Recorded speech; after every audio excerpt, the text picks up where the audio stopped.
a little bit of that. The Cabinet Lekgotla will be one to really focus on, and perhaps let's do that a little bit now as well. Political analyst Professor Lesiba Teffo joins us now as well on live on air to really unpack the Lekgotla and the expectations here. Prof, thank you so much for the time. Really appreciate it. It's a Lekgotla that the ANC hasn't held for quite some time. It's one that basically needs to take in the considerations of far-reaching and far-wide parties as well, and know that they're going to get some backlash, particularly over current happenings out of the DRC. Your expectations, sir? Yeah, eternal peace to the souls of the sons and daughters of the beloved country. It's a very difficult one. It's a difficult moment for the country. It's also a difficult matter to look at, especially if you take into account the many stories that go around why we are where we are. I understand Pan-Africanism, what it stands for, what it aims to achieve. But the insinuations that there are certain interests that are being protected at the expense of state resources and sons and daughters of the country, I think is going to feature very strongly in that debate. But we are Africans. We are where we are. To the extent possible, we must share whatever we have. But let them interrogate the relevance of our presence now and the reason for why we are where we are and what it is that can be done to contend with the perception that certain interests are being protected at the expense of. Two, there are also issues pertaining to resources, manpower, technical expertise, and so on. Once people come to the conclusion that you have made them vulnerable, you compromise their safety, there are certain areas where you can cut resources. But when it comes to life and limb and what, and especially when children are outside the country to defend and to protect, to enforce, and then to uphold peace, I think one would do everything possible. Yeah, that's my opinion. Well, Prof, but then what are the chances of having any shared outcomes here? And I ask that because you've already seen some dissent coming through, right? The Democratic Alliance in itself has held one view and then went on to share another view. The President Cyril Ramaphosa, also saying that he's unclear as to who exactly he's speaking to when he speaks to the Democratic Alliance. Yesterday, there was meant to be a meeting between the DA and the ANC leader. That didn't necessarily happen, of course, with the DRC being very pertinent and important here. The questions around being sufficiently briefed when it comes to the Bela Act and then the Expropriation Act, questions around immigration and migration, and now, of course, the pausing of that funding coming through from the United States. Is there even a chance of actually having shared outcomes from this two-day Lekgotla? Is 2 days even enough? Yes, no. Look, let me nail my colors to the mast. I campaigned for almost 15 to 20 years for coalition government, and I'm not going to retreat from that. And for now, I don't see both parties walking away from each other. In a marriage, there will be challenges. In an arrangement we have of a government of national unity right now, as I said then, I can repeat, there will be contours, there will be tempest, but we have to contend with those, because anything less than a government of national unity would have worsened our situation. And even the ANC is lucky that it finds itself where it are, because in my assessment, there is a potential and a possibility condition for them to cleanse and to renew themselves. Because if they keep to this, and then there are no tenders and deployment of cadres, the possibility is there that others will just fall by the wayside. Genuine bona fide members will remain. I'm in favor of this, and I will campaign with whatever I have I can to help that see through the government of national unity. And I have no doubt it will see the last day of its existence. So how does President... I'm aware. I'm painfully aware, if I may, painfully aware of attempts to undermine the process, to sabotage the process. I listen even to journalists when they speak, the anchors and what, that it's like there is a desire, a wish that this could collapse so that they can celebrate and say, oh, we told you so. Well, go ahead, campaign in that line, I'll campaign in my line as well. Prof, I must say then, with regards to all of that, I mean, the failure of the GNU in any capacity is only a failure of our own country's political stance then. It doesn't necessarily help anybody, and there'd be nothing to really celebrate in that regard because nobody would have actually won with regards to it. But what we would then need to do is continue to show strength. One, with regards to the DRC matter. We aren't even getting a briefing at this current stage with regards to that. And I fully understand that a lot of government itself perhaps needs to get a proper briefing, understanding, clarity with regards to its situation. But we've waited this long already and still no briefing and no explanation of that situation. How do we continue to maintain and show strength during this Lekgotla when, of course, the country is awaiting further information? Look, it's far too easy to blame one another when things are difficult.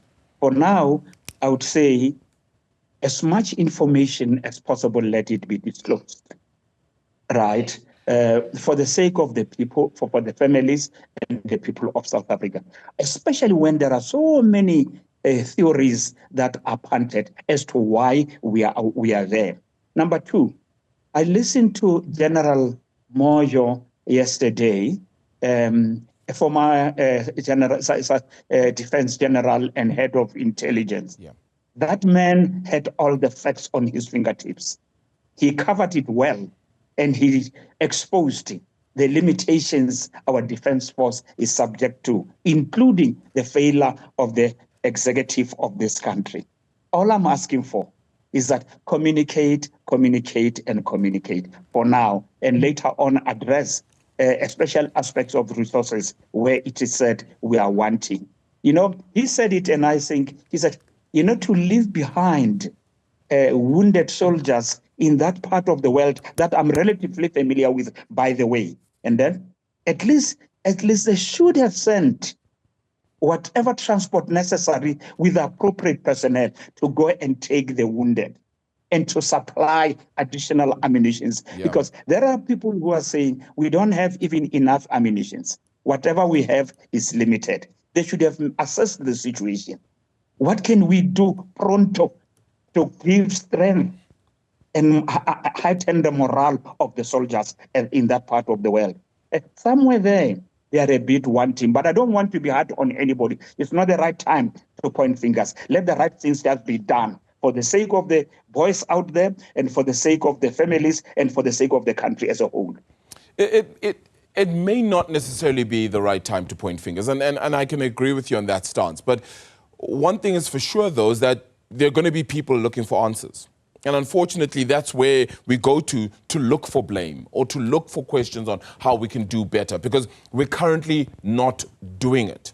And when you talked a little bit earlier about how every marriage has a problem, considering South Africa's divorce rate, the worry is that divorcing this GNU could be quite catastrophic as well. And if this two-day Lekgotla doesn't come out with sufficient outcomes of two leaders that are butting heads primarily and the rest of the GNU, of course, at loggerheads, we may not get anything done. Yeah, you know, look, I'm very clear on this one, and I'm not going to repeat. You know, there are folks whose preoccupation is in ensuring a narrative that would lead to the collapse of the GNU. There's so much of that every day when you listen to them, you read or to listen to stories and so on and so forth. And what I'm gathering here is like you are taking Ramaphosa and Steenhuisen like two small boys. You want them to bat their head. I think they are much more mature. They know the country is much bigger than their own political parties, and they must find a way to work together. I said, for now, you can say whatever you will, Arabile, and this country is not going to go forward in whatever format You want to resolve the challenges we have. The primary challenge for me, bracket all else, including NHI, Bela Act, expropriation without compensation, deal with the question of migration. Please deal with the source of the problem at this juncture, right? That if it had been contended with earlier, would be in less problems than we are facing right now. And there would have been enough resources, perhaps, even to look after the boys in the DRC.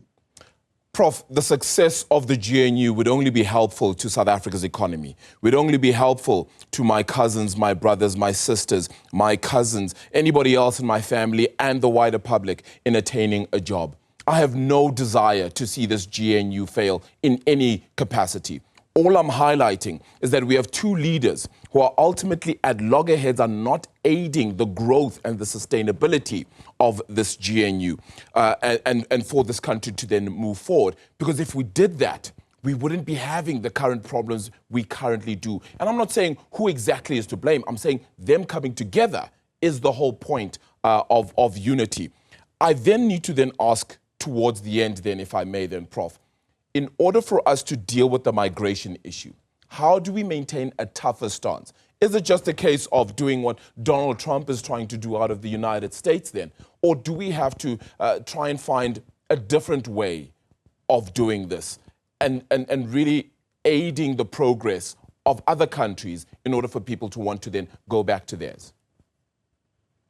Look, the story of the DRC, incidentally, my research and my work has more to do with that part of Goma, Kivu, Bukavu, and them. So we are talking to a man who's familiar with the space, the history, the problems, and the challenges that I don't want to go into, right? Let me defer that. And then you go and look at Mbeki, what Thabo Mbeki, the former CEO, did to try to bring the parties together. It's very difficult. There are external forces with external interests. And if you listen to the general yesterday, he said, it's no longer an ordinary civil war. It is now a conventional war with other countries involved. That's one. Number two, coming back to the border, the question of migration. Why was it prior to 1994 that the influx, or not influx, the coming of the people was fairly managed when they were coming into the country? There was no problem. There was no challenge. There was no xenophobia. We lived very well. When I was growing up, there were people from other parts of the world that we lived even in our village. But in the name of democracy, in the name of Pan-Africanism, we opened up and we said that the laws that were meant to uphold and to manage migration were anti or Afro. They call it Afrophobic. Yes, that's the term, Afrophobic. And I don't agree with that. And I remember there was a leader also who said, yes, if they stop you from coming into the country, find creative ways to break the laws of the land remigration. It can be done. Why is it that it's so difficult to get in Zimbabwe and get a job, right? The Nigerians kicked the Ghanaians. They said, go and get your jobs in your area. And the Ghanaians also kicked the Nigerians, go and get your job in your space. If South Africa thinks, with all the goodwill under the sun, it hasn't got strong shoulders to shoulder the whole continent. Where we can help, let us do so. But for now, the formula, the recipe, the approach we are taking is not the correct one. It's not in the country's interest. South African citizens first, the child next door thereafter, when there are crumbs left on the table.